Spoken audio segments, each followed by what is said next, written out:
Hello friend, एक बार फिर मैं आप सब लोग के बीच में एक और वीडियो के साथ आया हूँ जिसमें हम आपको इंग्लिश का पार्ट ऑफ स्पीच पहला नाउन के बारे में डिस्कस करेंगे। ठीक है, आप लोग ध्यान से देखिए। सबसे पहले नाउन की डिफिनीशन।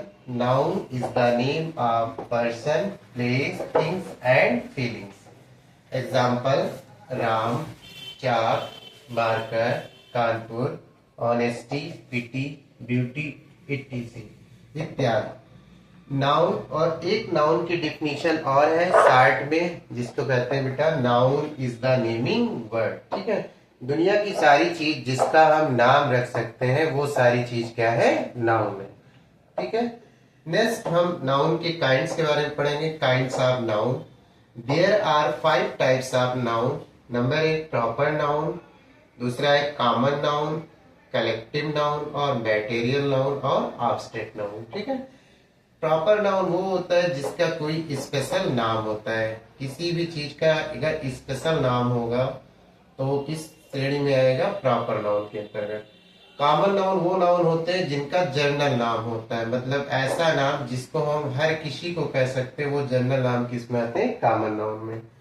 कलेक्टिव नाउन वो होते हैं जो किसी कलेक्शन का कोई नाम होता है। जब किसी कलेक्शन का कोई नाम होता है तो उसे कलेक्टिव नाउन कहते हैं।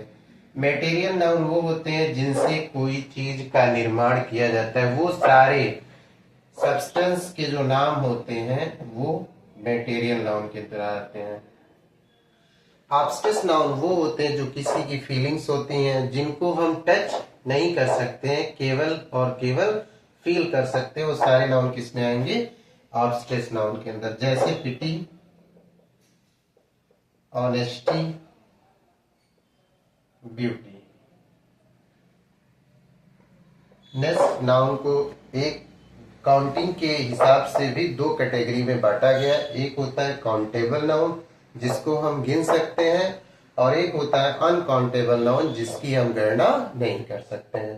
काउंटेबल नाउन में कॉमन नाउन, कलेक्टिव नाउन आते हैं, जबकि अनकाउंटेबल में प्रॉपर, मटेरियल और ऑब्स्ट्रैक्ट नाउन आते हैं। फिर नेक्स्ट हम पढ़ेंगे बेटा noun number. There is 2 type of noun. पहला सिंगुलर नाउन।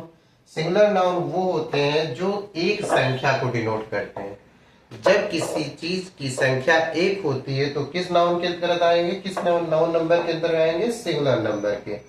और जब वस्तुओं की संख्या 1 से ज्यादा हो जाती है तो प्लूरल नाउन नंबर बन जाते हैं। वो किस नंबर के अंतर्गत आते हैं? प्लूरल नंबर के अंतर्गत आते हैं। उसके बाद नेक्स्ट देखेंगे नाउन जेंडर। नाउन जेंडर कितने प्रकार के होते हैं बेटा? तो there is 4 type of gender in noun.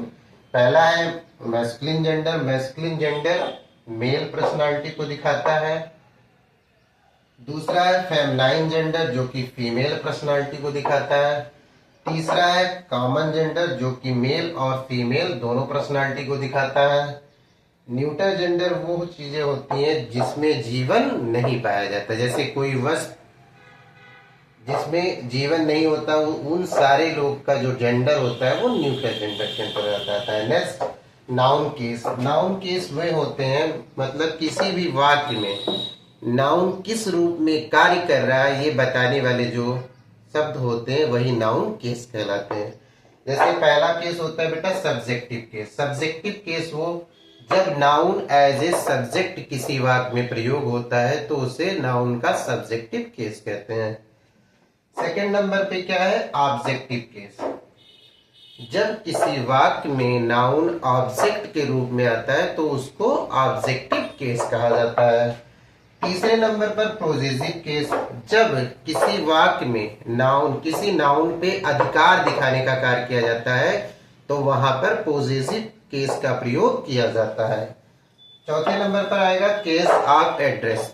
कि कभी कभी डायरेक्ट से इनडायरेक्ट बनाते समय हम किसी भी ऑब्जेक्ट का क्या करते हैं? एड्रेस करते हैं। उस प्रकार के प्रयोग को केस ऑफ एड्रेस कहते हैं। फिर केस इन अपोजिशन।